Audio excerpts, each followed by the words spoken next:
Bonsoir à tous et bienvenue. J'ai lu un livre pendant les vacances d'été qui s'appelle les défis du postmodernisme. Comment il s'appelle, d'André Kuhn. Oui. Voilà. Et le regretté Kuhn. Et ça m'a beaucoup stimulé dans ma réflexion sur les valeurs de notre société et puis comment y répondre en fait avec la Bible. Et donc ça a stimulé ma réflexion que j'ai essayé de condenser et que je vais partager avec vous, et certaines lectures et recherches, j'avoue, sur ChatGPT. Et donc je vais vous parler en fait ce soir du postmodernisme, les valeurs de notre société et qui caractérisent notre époque. Et puis on va regarder un peu les réponses que la Bible elle offre. Donc en résumé, ça c'est juste le plan rapide de ma présentation. Après, on pourra avoir un échange, des questions et puis discuter ensemble. On va juste cadrer en fait, est-ce que c'est la prémodernité, la modernité, comment le postmodernisme s'inscrit en fait dans la continuité de ce qui précède. On va approfondir sur le postmodernisme avec des concepts principaux. Et puis on va voir l'influence en fait des valeurs du postmodernisme sur notre société et sur l'Église. Et ensuite, après, on va regarder en fait des passages de la Bible pour voir les réponses en fait que nous offre la Bible sur ce sujet. Donc, d'abord, la prémodernité, c'est des sociétés qui sont théocentriques. C'est Dieu qui est au centre, la tradition est importante, les rôles sociaux sont assez figés. Jésus était charpentier comme son père. Et puis, c'est une légitimité du pouvoir qui est divine. Le prince légitime son autorité en disant c'est Dieu qui m'a nommé à ce poste-là. C'est des sociétés qui sont assez stables, il y a peu de diversité culturelle et religieuse, et comme disait saint Anselme, je crois afin de pouvoir comprendre. J'aime bien cette perspective. Ça se voit dans les arts, par exemple, on le voit, l'art a pour objet le religieux en grande partie, ou alors le prince pour le légitimer évidemment comme étant divin. Et si on parle, vous voyez par exemple la scène Jésus, bah oui, mais on va rajouter bien sûr le prince et ses copains avec Jésus évidemment, donc c'est toujours l'art. Et s'il y a une femme, c'est souvent Marie. Voilà. Donc en résumé, voilà la prémodernité et comment ça se manifeste dans les arts. La modernité maintenant, après c'est différent. Avec les Lumières, on ressort les classiques grecs et c'est l'homme qui devient au centre. Comme disait Platon, l'homme est la mesure de toute chose, et puis après on connaît le je pense donc je suis, c'est l'être humain qui pense, et puis du coup qui est vraiment au centre de la réflexion. C'est la raison qui remplace la révélation divine, la raison de l'être humain. Mais la raison, elle me permet de découvrir la vérité objective. Donc c'est quand même la raison qui dans un premier temps me permet en fait d'approcher Dieu. Quand il disait « je crois que je peux comprendre », c'est plus « je crois pour comprendre », c'est « je crois que je peux comprendre ». Donc l'homme est vraiment au centre, et puis oser savoir. Donc c'est vraiment le développement de l'humanisme. Il y a un déplacement, tout gravite autour de l'être humain. Les valeurs de la modernité, rapidement, donc c'est la raison humaine. Évidemment, on connaît l'individualisme, l'autonomie de l'être humain. On recherche quand même une certaine harmonie. L'homme est vu comme bon et perfectible. Vous vous souvenez peut-être aux lectures de Rousseau pour le bac. Tout va pour le mieux dans le meilleur des mondes. Et puis l'être humain est bon et puis il peut s'améliorer. Et il y a une notion de progrès et d'optimisme en fait. Alors le progrès, ça peut se manifester de différentes manières. Mais il y a une fois que l'homme peut engendrer la liberté et une émancipation des tyrannies qui précèdent, que ce soit religieuse ou bien politique. Et puis la raison humaine nous permet de découvrir les lois morales de l'univers. Donc c'est intéressant parce que en fait les écrivains et même les chercheurs, les Newton de ce monde, ils voulaient découvrir les lois de la nature pour mieux comprendre Dieu finalement qui était derrière dans leur perspective. Il n'y a pas un rejet de Dieu forcément. Et à chaque question, une seule réponse. Ce qui est positif quand même dans la modernité, qui nous précède, c'est que l'être humain devient vraiment l'acteur de son propre destin. C'est plus seulement Inch'Allah, vous voyez, Dieu qui décide tout, mais il y a un certain positivisme, il y a l'essor de la science, de la technique en fait, où l'être humain se sépare du religieux et ça permet en fait à l'essor des sciences de se développer en Occident. Et il y a des grandes réalisations sur le plan économique, sur le plan technique et social. La légitimité du pouvoir, elle change, elle passe à la démocratie et c'est plus le prince avec une autorité divine. Donc tout ça, vous savez, comment ça se manifeste dans les arts, hein, je me suis dit, je vais vous mettre quelques images quand même, n'est-ce pas? Parce qu'on a une société postmoderne, donc il ne faut pas mettre juste du texte, il faut un peu des images. Et puis là, on voit en fait des scènes de vie, et on commence à voir des femmes, c'est réaliste, on a des scènes de vie de tous les jours, les êtres humains sont les sujets. Et on voit aussi la Révolution française, idéalisée, c'est le peuple qui se soulève, ensemble, les femmes, les enfants qui se soulèvent contre la tyrannie. L'être humain commence à se libérer. C'est positif, c'est la liberté. Et puis après, il y a aussi l'harmonie qui se dégage. L'harmonie dans les relations, on voit dans ces beaux tableaux. L'harmonie dans les couleurs, avec la nature. L'être humain, mais quand même, on voit au centre, l'être humain, il est puissant, il transcende. Hein, ça donne cette image de transcender la nature, il reste en contrôle. Et puis, il y a une certaine représentation spontanée et naturaliste de la lumière et de la couleur. Il y a une remise en question de la modernité qui arrive à la fin du XIXe siècle avec les inégalités que cause le capitalisme. On a tous lu Zola, je crois, pour préparer le bac, peut-être pas nos amis ukrainiens d'ailleurs, donc la montée des inégalités d'une part, et puis aussi après la Première Guerre mondiale, il y a une remise en question. Si l'homme est bon, comment est-ce qu'il peut y avoir finalement des massacres pareils et des millions de morts? Le progrès, la notion de progrès est remise en question de la science et de la technique. Et puis la Deuxième Guerre mondiale met une deuxième couche, si je veux dire, parce que là c'est les camps de concentration, la Shoah avec le massacre des Juifs, mais aussi de tous les autres, des dizaines de millions de morts. Comment est-ce qu'on peut arriver avec la présupposition de la modernité des Lumières pour dire que l'homme est bon? Donc il y a une remise en cause aussi des valeurs occidentales, hein, de la démocratie, de la science, avec le colonialisme, qui est une exportation quand même. La culture occidentale est supérieure. Donc il y a plein de remises en question qui se font. Dans l'entre-deux-guerres et après, ça se voit dans l'art, en fait. La remise en question de la modernité se voit dans l'art. C'est intéressant. L'art devient une expression de la vie imaginative de l'auteur, au lieu juste d'une copie de la vie réelle. On voit l'expressionnisme qui commence à déformer la réalité pour commencer avec les sentiments du peintre, les vues et les idées de l'artiste. Donc ça c'est intéressant. Vous remarquez qu'il n'y a plus de lumière aussi. Ça change quand même. Et puis, ça c'est célèbre, hein, ces tableaux, on sent toute l'angoisse de l'artiste. Hein. Et on n'est plus dans la réalité, mais on exprime quelque chose de profond. Et la remise en question de la modernité, elle s'est faite, ça a commencé avec Nietzsche. Donc il est très connu, tout le monde a entendu parler de lui.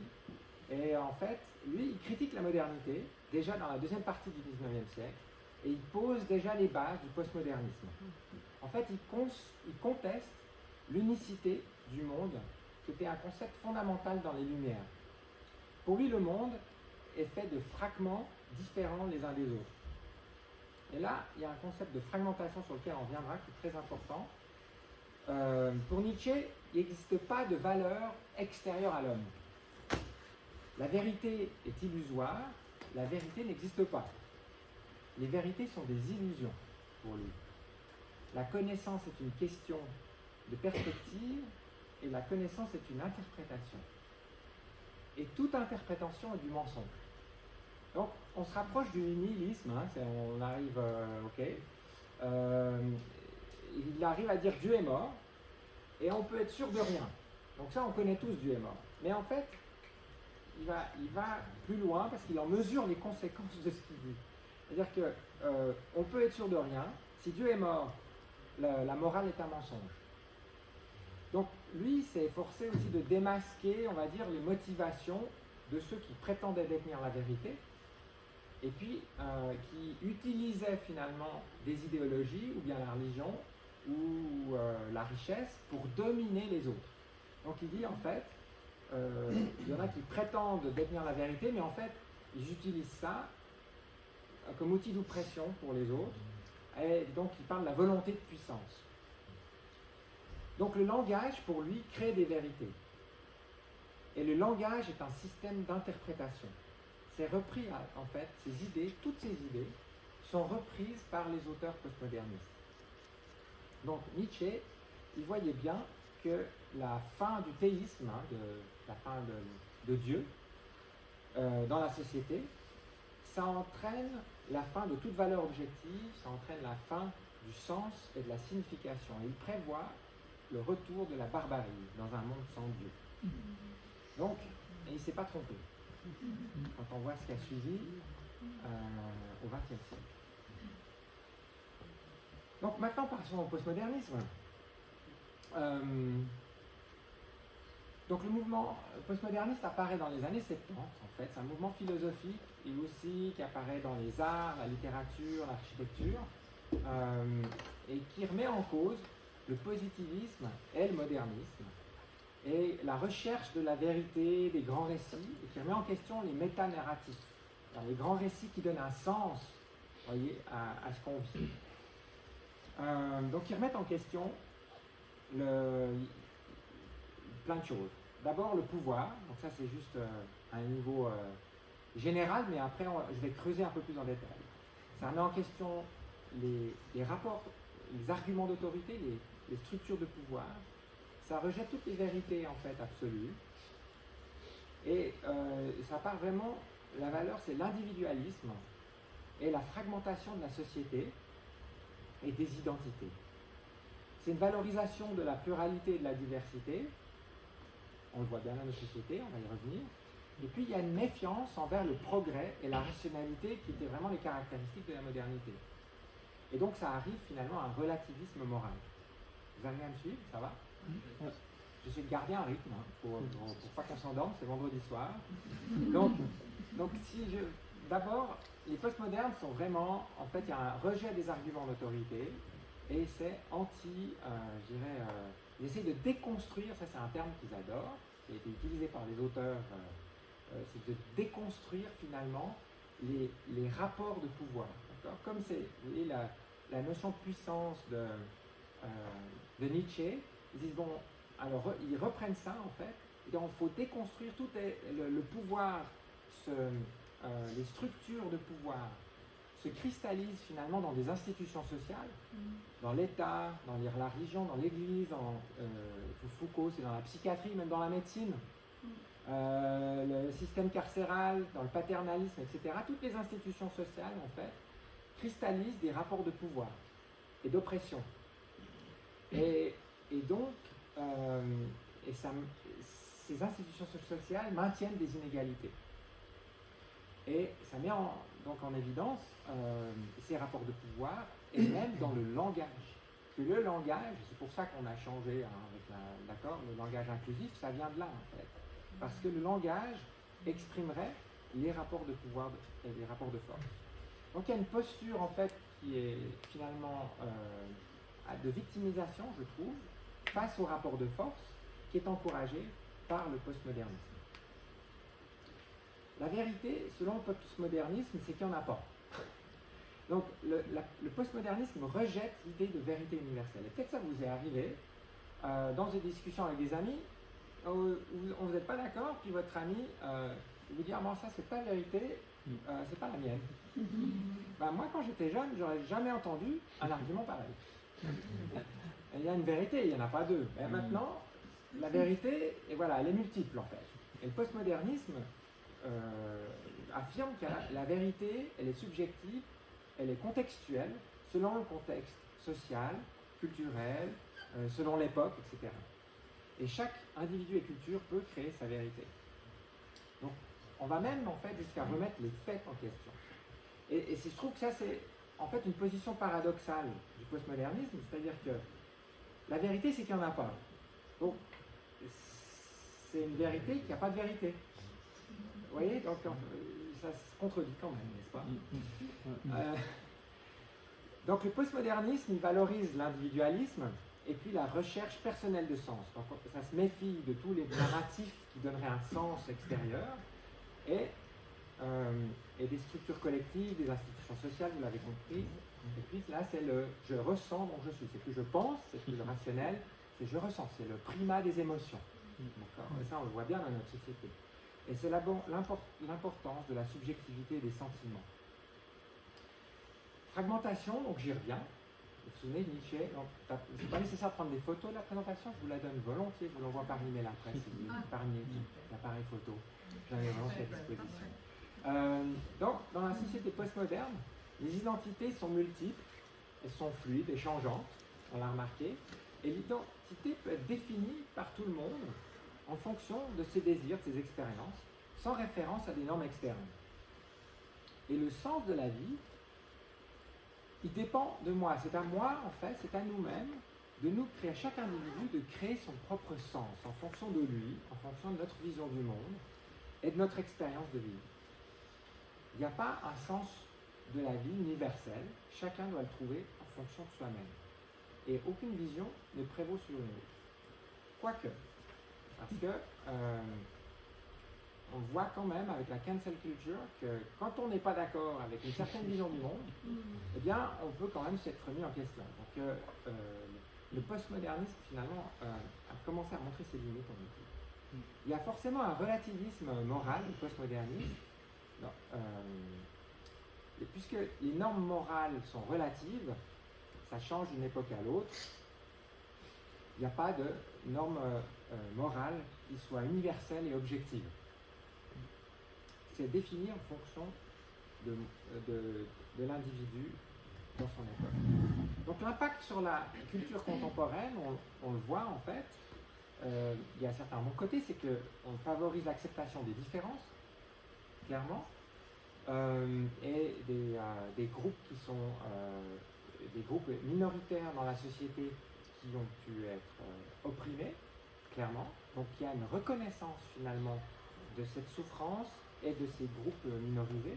Mais il y a aussi le postmodernisme a favorisé une fragmentation de la société avec les mouvements d'identité et en fait a effacé un sens global de la société. Avant, il y avait, on dit, une univocité de sens, il y avait une certaine compréhension de ce qui se passait. Aujourd'hui, il n'y a plus tellement de vision du monde, on le voit, ça, je crois que c'est assez clair vu de l'extérieur. Aux États-Unis, les gens ne se comprennent plus, ils ont une vision du monde tellement différente que les gens n'arrivent même plus à discuter en fait.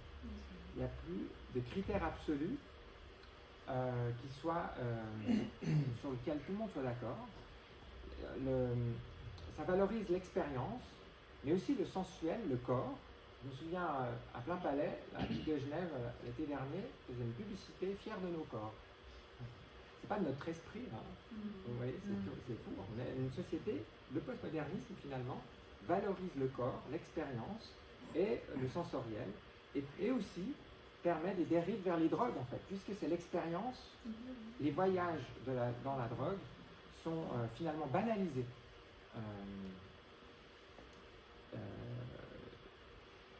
Et donc le relativisme est devenu comme un dogmatisme en fait, avec la cancel culture comme je disais. Quelle culture? Je n'ai pas entendu le mot. Cancel culture, c'est-à-dire que si tu n'es pas d'accord avec moi, en fait je vais t'empêcher même de pouvoir t'exprimer. Donc par exemple à l'Université de Genève, il y avait des débats sur certains sujets. Certains auteurs, par exemple critiques des idéologies transgenres, qui n'ont même pas pu en fait s'exprimer. Parce que des manifestants sont arrivés, ont rendu impossible même le débat sur le sujet. La cancel culture, c'est d'empêcher l'autre de s'exprimer en fait. Donc on n'est plus là dans la valorisation finalement de chacun a le droit de croire ce qu'il veut. On essaie d'imposer notre vision du monde. On est un peu au-delà.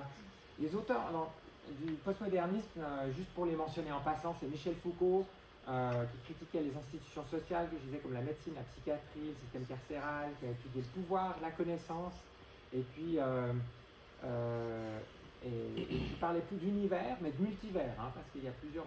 D'accord, c'est bien, représente bien la fragmentation de la société. Et puis ensuite Jean-François Lyotard, qui lui rejette les métanarratifs et pour qui le langage est une construction sociale, pas une réalité objective. C'est intéressant de voir comme le langage est devenu important en fait. Quand on pense que dans la Bible on dit la parole en fait, l'importance du verbe et que Dieu crée par sa parole, c'est comme si les êtres humains avaient réalisé le pouvoir du langage pour recréer d'autres réalités. Jacques Derrida, lui, était le chef de file des déconstructionnistes, qui s'est concentré sur la nature du langage, etc. Et par exemple, le sens n'est pas inhérent au texte, mais émerge du dialogue de l'interprète avec le texte. Ça, c'est intéressant. C'est-à-dire qu'il y a autant d'interprétations que d'interprètes d'un texte. Donc on ne se pose plus forcément la question, quelle est la volonté de l'auteur? Ce qui compte, c'est mon interprétation, chacun a l'interprétation du texte. Vous voyez ce que je veux dire? C'est intéressant, on va y revenir. Dans l'art, on voit en fait les valeurs post-modernistes qui s'expriment dans le surréalisme et l'expressionnisme. Là, c'est la pensée qu'il y a une absence de tout contrôle. On veut se libérer, s'émanciper. Donc il n'y a plus de contrôle par la raison, mais il n'y a plus de préoccupation non plus esthétique et morale. C'est ce qu'on veut démontrer par l'art. Dans la pop art, c'est un peu plus subtil, ça exprime une critique sociale. Par exemple, la répétition monotone de Warhol, c'est fait pour déranger, c'est une image banale, sans aucun doute, c'est pas esthétique, mais c'est une critique de la société de consommation. Intéressant, ça critique la publicité de notre société, ça critique l'image, l'importance de l'image, et puis les canons de beauté aussi, comme on le voit. Les canons de sensualité, il y a une certaine ironie en fait. Mais c'est derrière, il y a un message en fait sociétal. Et dans l'art postmoderne, il est profondément anti-autoritaire par nature. Il refuse de reconnaître l'autorité même de tout style ou une définition de ce qui devrait être. Donc dans l'art postmoderne, vous voyez, on utilise des concepts comme la différence, la répétition, l'ironie, pour déstabiliser d'autres concepts, comme la présence, l'identité, le progrès historique, etc. Et il y a plusieurs styles qui peuvent cohabiter. On voit donc, je suis libre, donc même un tableau, en fait, c'est pas que je vais prendre un style pour un tableau, c'est que les styles peuvent se juxtaposer. C'est une incohérence. Mais là, c'est aussi de l'humour et de la dérision. D'accord? Et après, l'art contemporain et l'art va plus loin avec l'art numérique. C'est intéressant parce que la faiblesse de l'art postmoderne, c'est qu'il est contre, il se définit négativement en fait, contre la modernité, même contre les canons de beauté, etc. Et toujours en critique, vous voyez. Là, l'art numérique, c'est intéressant avec la vidéo et l'art numérique, ça pose la question, qu'est-ce qui nous rend humains par rapport à la machine? C'est des bonnes questions quand même. Est-ce qu'on se dirige vers le transhumanisme? Est-ce que la technologie permet à l'humain de se transcender, en fait? L'image, cette image, c'est comme si la technologie nous menait à nous émanciper de nous-mêmes, vous voyez, ça amène vers la lumière. Un peu idéalisé. J'aime bien ça, s'il est connu, celui-là, c'est le singe, comme ça on rigole, mais en fait, il y a un message assez profond. C'est le sarcasme de l'homme qui est descendant du singe, qui s'est fait roi sur la terre, n'est-ce pas? Il y a une couronne. Il est assez cool, il a quand même sa veste en cuir, comme ça. Et puis ses lunettes en forme de cœur, donc c'est finalement l'être humain, c'est qu'un singe, il descend du singe, donc on est juste un animal avec, on voit la vie en rose avec en forme de cœur. Et puis on s'est proclamé roi de la création. Donc il y a une ironie quand même, et des questions que se pose l'art, c'est plus dans l'esthétique, c'est dans des questions finalement assez, on va dire, existentielles. Donc Luc Ferry, dans un livre il y a une vingtaine d'années, L'homme, Dieu ou le sens de la vie, il a écrit que finalement, notre société occidentale a humanisé Dieu, elle a déifié l'être humain, et que l'être humain a remplacé Dieu. En fait. Et donc, le postmodernisme, il est devenu la philosophie non officielle des mouvements politiques d'identité et de notre époque, en fait. Ça s'est développé dans les années 80, dans les années 90, par des académiques au nom de plusieurs groupes ethniques, culturels et raciaux qui ont adopté la critique postmoderne de la société occidentale contemporaine. Et c'est devenu la situation dans laquelle on est aujourd'hui. Alors, il y a des apports donc, de la postmodernité quand même. Il y a une remise en question de la raison, qui était avant le primat de la modernité, et puis avec une spiritualité mais qui est expérimentale, qui refuse les dogmes. Il y a une défense des minorités et de la justice, c'est sûr. Il y a une interprétation du langage, l'importance du langage en fait. Et l'interprétation du texte dans un dialogue interactif, j'en parlais avant, il y a l'avantage à ça, c'est qu'on se pose des questions par rapport au texte. On se pose la question pour se l'approprier. Ça demande de faire un exercice, pas juste de le recevoir sans se poser de questions. Mais l'accent est mis sur l'épanouissement personnel, plutôt que sur un ascétisme gnostique, comme on peut le voir auparavant dans la religion. Il y a une influence sur l'Église. Ça, j'aimerais m'attarder un petit peu. Parce que la part des images, en fait, et des vidéos, c'est pour susciter les émotions dans notre société. Il faut se poser la question parce que Dieu s'est révélé au travers de la parole. Et dans l'Église, on peut transformer, on peut constater peut-être parfois la transformation du culte ou des réunions en spectacle. Est-ce qu'on se laisse influencer par notre société? Il y a aussi une mentalité de consommateur spirituel qui peut venir. Parce que c'est ce qui se passe dans notre société, donc en fait, c'est moi qui suis au centre finalement.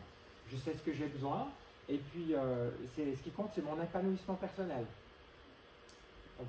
C'est pas comme ça que Jésus a défini le christianisme, et il s'agissait d'être des disciples de Christ, pas d'être un consommateur spirituel et concentré sur son propre épanouissement. Il y a une relativisation de l'autorité de la Bible aussi, forcément. Il y a un déclin de la vérité dans l'Église. Moi, j'ai même rencontré des amis protestants qui m'ont dit, mais Jésus n'est pas vraiment ressuscité, en fait,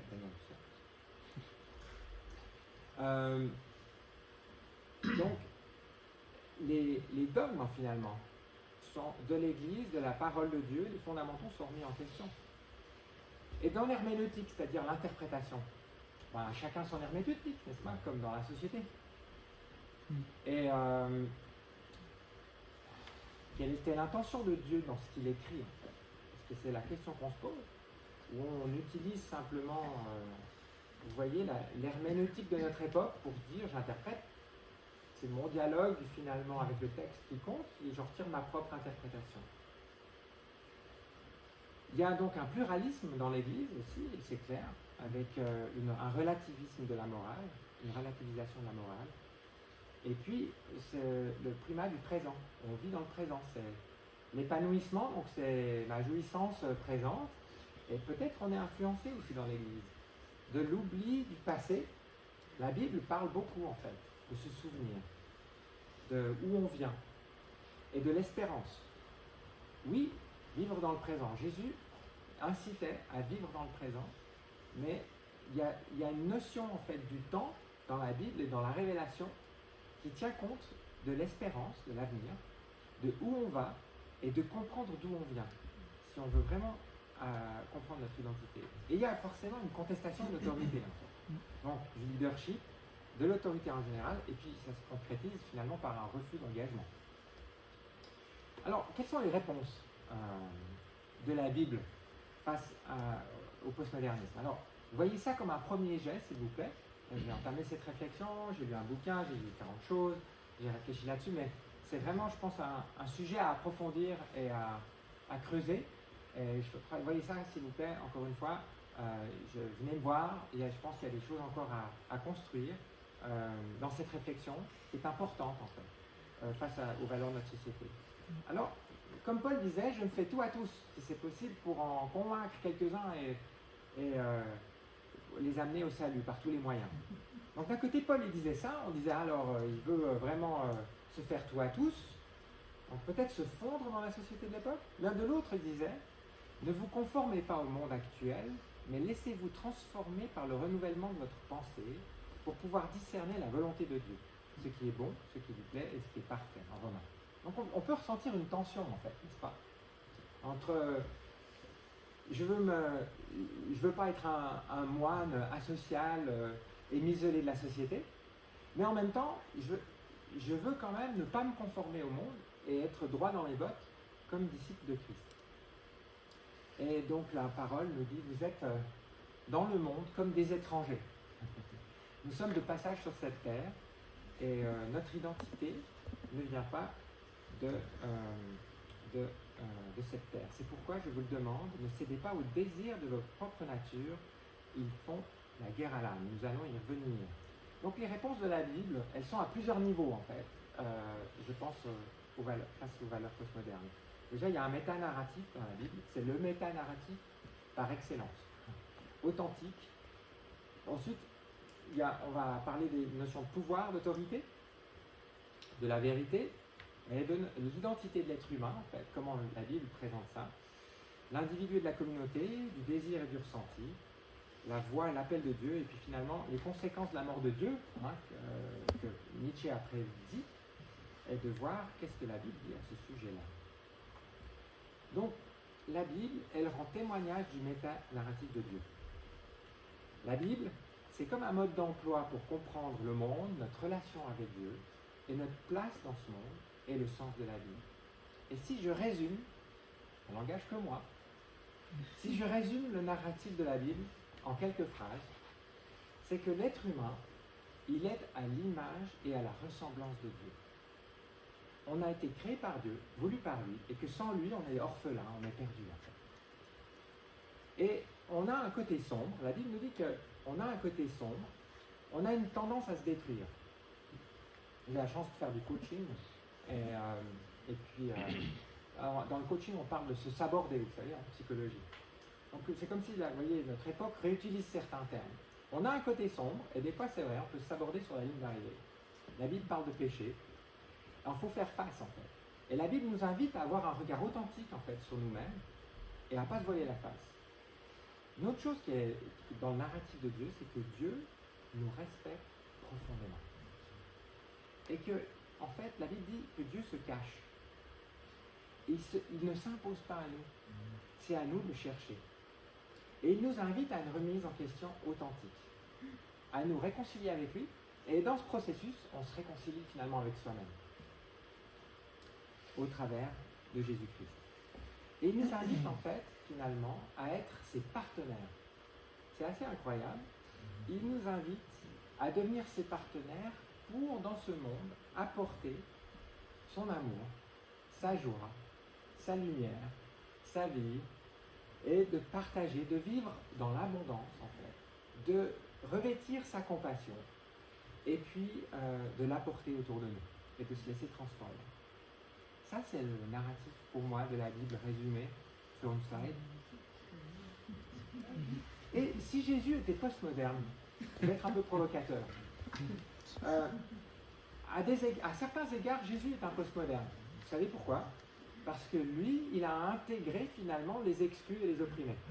Vous savez, les lépreux, les femmes qui sont rejetées, c'était une société quand même où les femmes étaient séparées des hommes. Hein. Vous n'avez pas le droit même d'écouter la parole, ils avaient un autre rôle. Jésus intègre les femmes, ça va vers les lépreux, les pauvres. La Bible, même dans l'Ancienne Alliance, avait une place spéciale pour la veuve, l'orphelin, l'étranger et les pauvres. En fait, toujours, c'est dans le cœur de Dieu d'inclure les groupes qui sont exclus. En fait. C'est un thème important dans les évangiles qui se retrouvent. Et ce qui est tout à fait unique au christianisme, c'est que Jésus a souffert l'injustice. Avec nous et pour nous. Il a vécu un procès injuste, il a été humilié, il a été fouetté, il a été torturé à mort pour nous prouver son amour. Et dans aucune autre religion, vous voyez Dieu souffrir avec nous. Ça, c'est unique. Jésus se sacrifie pour nous, finalement. Il se met à genoux, il est humble pour nous faire comprendre l'amour de Dieu. Mais ce n'est pas pour autant qu'il se victimise. Jamais on verra Jésus se victimiser, en fait. Au contraire. Il incarne la compassion, il guérit les souffrants et il apporte une bonne nouvelle qui libère. En Ésaïe 53, c'est magnifique quand il est écrit, ce sont les souffrances qu'il a portées, c'est de nos douleurs qu'il s'est chargé, c'est par ses blessures que nous sommes guéris. Donc la bonne nouvelle de Jésus-Christ, dans le narratif biblique, c'est que Jésus est mort sur une croix et qu'il est ressuscité après 3 jours. Et sa mort et sa résurrection, et même son existence, sont des vérités historiques. En fait, il n'y a aucun historien antique qui remet ça en question. Donc, ça prend forcément le contre-pied du postmodernisme qui dit qu'il n'y a pas de vérité. En fait, il y a des vérités historiques, il y a des choses qui se sont passées. Clairement. Et là, il y a eu un homme, Jésus-Christ, avec un message qui a dit être le Fils de Dieu, et il a été crucifié, et il est ressuscité. Il a vraiment existé. Donc, dans la bonne nouvelle, il y a une clé, en fait, c'est une remise en question de notre vision du monde. C'est-à-dire que nous, pour rentrer dans ce narratif, on a besoin de se remettre en question. C'est la repentance qui est métanoïa, c'est-à-dire une remise en question de notre manière de voir. C'est un changement de posture. En fait, Dieu nous invite à nous responsabiliser, à prendre responsabilité pour notre propre vie, à nous remettre en question, et puis à commencer à demander pardon, et à changer, à faire des efforts, et à faire tous les efforts pour changer notre vision du monde et arrêter de haïr et commencer à aimer. On est en fait invité à devenir comme lui. C'est ça l'évangile. À retrouver notre mission de base. Nous sommes à l'image, vous vous souvenez, et à la ressemblance de Dieu. C'est ce que nous dit en fait la Bible dans son premier chapitre. Et quand on devient comme lui, en fait, c'est d'être plein de grâce, de compassion, d'être dans le partage, dans la générosité, d'être à son image. J'aime beaucoup ce verset tout simple qui dit « Nous sommes ouvriers avec Dieu ». On pourrait s'attendre à ce qu'il soit dit, écrit « Nous sommes ouvriers pour Dieu ». Mais Paul dit « Nous sommes ouvriers avec Dieu ». Il nous invite finalement à travailler, à construire avec lui. Quel privilège! Il veut nous inviter à être ses partenaires. Parlons du concept d'autorité, en fait, dans la Bible. Donc, la Bible enseigne que l'autorité vient de Dieu, en fait, et qu'elle doit être exercée dans la justice et l'amour.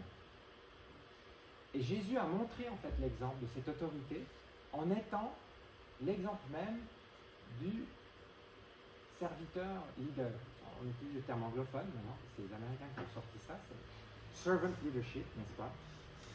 Où le pouvoir, où l'autorité est utilisée pour servir l'autre, finalement, pour aider l'autre à grandir.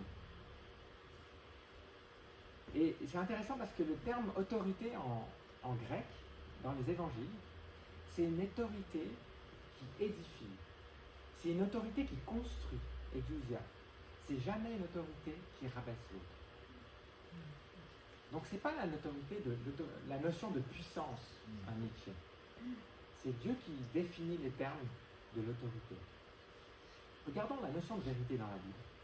Parce que la notion de vérité dans la Bible, elle est absolue, elle est ancrée dans le caractère même de Dieu. Jésus il dit lui-même, en Jean 14,6, il dit « Je suis le chemin, la vérité et la vie ». La vérité biblique, elle est universelle, elle est immuable, elle est révélée par Dieu aux hommes. Et c'est pas un concept, c'est une personne. Et nous, on est là à réfléchir, à intellectualiser les choses. La vérité, c'est pas moi, c'est pas un concept que j'expose, la vérité est une personne. C'est le Fils de Dieu, c'est Jésus-Christ révélé en fait.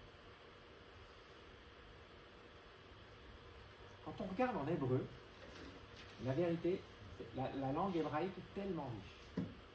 C'est le mot Emet, qui est faite de 3 lettres. Aleph, la première lettre de l'alphabet, qui veut dire Dieu. Même, la lettre qui est au milieu de l'alphabet, et qui signifie l'eau et le Messie. Et Tav, la dernière lettre de l'alphabet, qui signifie le rachat. La vérité, Jésus qui dit « Je suis la vérité », c'est 3 lettres. C'est je suis Dieu, je suis le Messie, l'eau qui vous pardonne dans le baptême, et je suis venu pour vous racheter. Quand Jésus dit qu'il est la vérité, c'est vraiment qu'il y est. En plus, première lettre, dernière lettre et lettre du milieu, on voit que même dans la construction du mot vérité en hébreu, il y a une notion d'équilibre. Ça, et si il y a une notion d'équilibre, si on prend les 2 premières lettres, Aleph et Mem, ça donne le mot, et qu'on enlève le mot Tavracha, ça donne le mot mère, celle qui donne la vie. Si on enlève la lettre Aleph qui veut dire Dieu, si on enlève Dieu du mot vérité, ça veut dire mort. C'est quand même fort. Je trouve ça assez incroyable la richesse de la langue hébraïque en fait. La vérité, elle est dans l'équilibre. Excusez-moi. La vérité, elle est dans l'équilibre. L'équilibre dans l'énergie de la mort et de la vie qui est en Jésus et en Dieu. Si vous regardez en grec le mot vérité, c'est ainsi que nous identifions l'esprit de la vérité et l'esprit de l'erreur, en 1 Jean. Vérité aletheia, qu'est-ce que c'est un terme grec utilisé pour dire que la vérité, c'est la réalité objective, intangible. C'est juste la réalité telle qu'elle est vraiment. C'est ce qui est toujours vrai. Et il y a aussi la notion de ne pas omettre quelque chose, de ne pas oublier. Vous voyez, du devoir de mémoire en fait. L'erreur planait en grec, l'errement, la digression de l'esprit et l'illusion des sens. L'illusion des sens, je vais y revenir. Donc, le sens de la vie dans la Bible, c'est de reconnaître Dieu et de le connaître. Et on peut le connaître, c'est ça la bonne nouvelle, finalement, c'est ça le message. C'est qu'on peut le connaître, comme moi je connais ma femme, ou je connais certains d'entre vous dans cette salle. On peut avoir une relation vivante avec lui. Et que le sens de la vie, c'est d'aimer, de servir Dieu et les autres. C'est simple, c'est pas compliqué, mais on n'arrive pas par nous-mêmes, on a besoin de son aide pour ça. On a besoin d'une relation vivante. Et l'identité de l'être humain, selon la Bible, comme je disais, c'est que nous sommes à l'image. C'est une définition positive en fait. On est à l'image et à la ressemblance de Dieu. Sans lui, on est orphelin. Il nous manque quelque chose. Et que notre identité, elle est enracinée en Dieu. Donc les croyants sont appelés enfants de Dieu dans la Bible, et que notre identité est vraiment dans notre relation avec lui. J'arrive à la fin de ma présentation bientôt. Donc il y a encore une dimension, je dirais, individuelle, avec notre responsabilité personnelle dans la Bible, par rapport à l'appel de Dieu, et il nous responsabilise personnellement, mais il y a aussi une dimension collective, en fait. On voit, avec la vie de communauté, il y avait des fêtes, dans l'Ancienne Alliance, des fêtes saintes, des fêtes de l'Éternel, qui étaient collectives, en fait. Et parfois même, il y a des appels à la repentance du peuple qui étaient collectifs. Et dans la Nouvelle Alliance, il y a l'Église qui est considérée, qui dans l'image, est un corps. Donc c'est-à-dire qu'il y a une dépendance, en fait, et donc on est appelé à avoir des relations proches et qu'on a tous des rôles distincts. Donc la dimension, elle n'est pas juste l'individu. Vous voyez, le postmodernisme, c'est je me définis en fonction de moi, mais la Bible nous dit qu'on a bien sûr vis-à-vis de Dieu une responsabilité individuelle, mais qu'on a aussi une responsabilité collective. Alors il y a une histoire, je vais finir par ça, une histoire dans la Bible, au début, dans la Genèse, qui nous parle de la condition humaine. Dans le jardin d'Éden, Dieu, vous savez, il avait mis 2 arbres. Donc c'est des histoires pour nous faire passer du sens.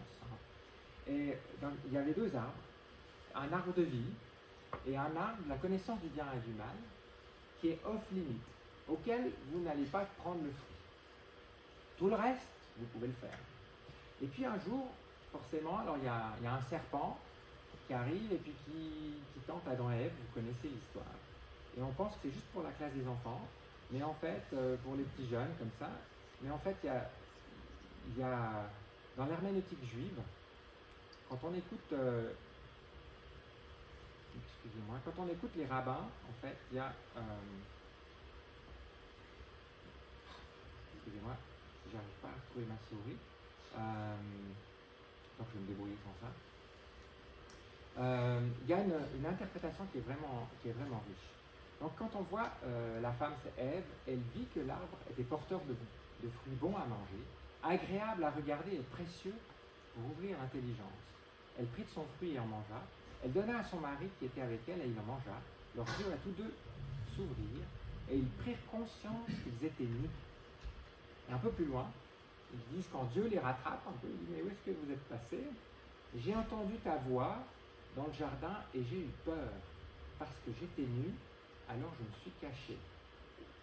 En fait, la tradition juive de compréhension de cette histoire, c'est que la femme, l'être humain, on a tendance à se concentrer, vous voyez, elle vit l'arbre, c'est les sens. Elle a vu que c'était bon à manger, le goût, agréable à regarder.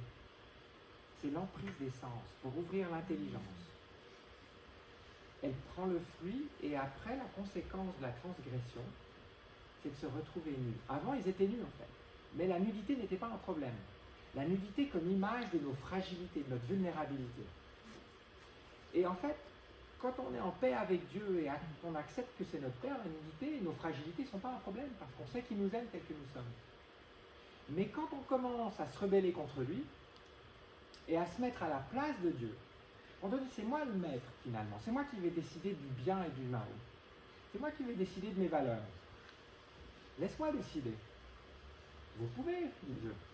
Mais la conséquence, c'est qu'on ne sait plus qui on est. Et qu'on se retrouve face à des angoisses, face à nos fragilités, à nos vulnérabilités, et qu'on est dans la peur et dans l'angoisse. Et donc, la Bible, elle enseigne que les sens et le désir, ça peut être une illusion. C'est intéressant et c'est complètement à contre-pied finalement de notre société qui valorise les sens et le sensoriel. Et que les sens peuvent être une illusion. Il y a un passage qui dit « Les réalités visibles ne durent qu'un temps, et les invisibles demeureront éternellement. » Donc, la Bible, elle montre que quand on veut se mettre à la place de Dieu, quand on veut être le maître et décider de nos valeurs, finalement, les conséquences, elles peuvent être dramatiques et catastrophiques. En fait. Et on n'est plus objectif avec soi-même. Finalement, le désir prend le contrôle de notre vie, et puis on perd toute objectivité par rapport à nous-mêmes. C'est-à-dire qu'on perd l'objectivité par rapport à nous-mêmes. Vous voyez ce que je veux dire? Et bon, on n'est plus lucide en fait. Et la Bible, elle enseigne que la solution à ça, c'est d'écouter la voix de Dieu dans la parole de Dieu, et de répondre à son appel. Et que notre identité, elle émerge en fait de faire rentrer notre chemin de vie dans son narratif. Et de devenir un trait d'union entre le ciel et la terre, c'est-à-dire entre les valeurs de Dieu et notre monde. La Bible, finalement, et après c'est terminé, elle parle en fait de la conséquence que nos vies sans Dieu dans ce monde postmoderne, ça conduit à une angoisse existentielle. Donc dans les proverbes, il est écrit « La sagesse crie dans les rues, puisque j'appelle et que vous résistez, puisque vous négligez tous mes conseils et n'acceptez pas mes reproches, la terreur fondra sur vous, le malheur vous enveloppera, la détresse et l'angoisse s'empareront de vous. » Ce sont des paroles assez dures, mais qui nous avertissent finalement que oui, nous sommes libres, oui, Dieu nous respecte, mais que, en fait, l'angoisse existentielle qu'on peut ressentir, elle varie forcément si on veut le rejeter et le négliger. En conclusion, je dirais que notre société postmoderne, elle est profondément relativiste et nihiliste, c'est-à-dire qu'elle ne propose pas un sens. Elle conduit au désespoir. Elle rejette la vérité. La vérité de la Bible est toute vérité, même historique, puisque les faits même sont remis en question. Et j'aimerais vous inviter à rentrer en dialogue avec la Bible, à écouter le narratif. En fait. Vous inviter à lire la Bible et au travers de ça, à rencontrer Dieu. Parce qu'on peut le connaître. En fait. Ce n'est pas juste des concepts. Sa parole est une invitation à devenir son partenaire. une invitation à devenir ouvrier avec lui pour faire une différence dans ce monde. Ne vous conformez pas au siècle présent, mais soyez transformés par le renouvellement de l'intelligence, afin que vous discerniez quelle est la volonté de Dieu, ce qui est bon, agréable et parfait. On a besoin d'aide pour discerner en fait. Sinon on se laisse contrôler par les désirs, par nos émotions, et on est perdu un petit peu, comme des orphelins. Donc voilà, j'espère que ça a stimulé votre réflexion sur le postmodernisme et les réponses de la Bible. J'étais un petit peu long, hein, c'était 50 minutes. Je suis ouvert à prendre quelques questions si vous en avez.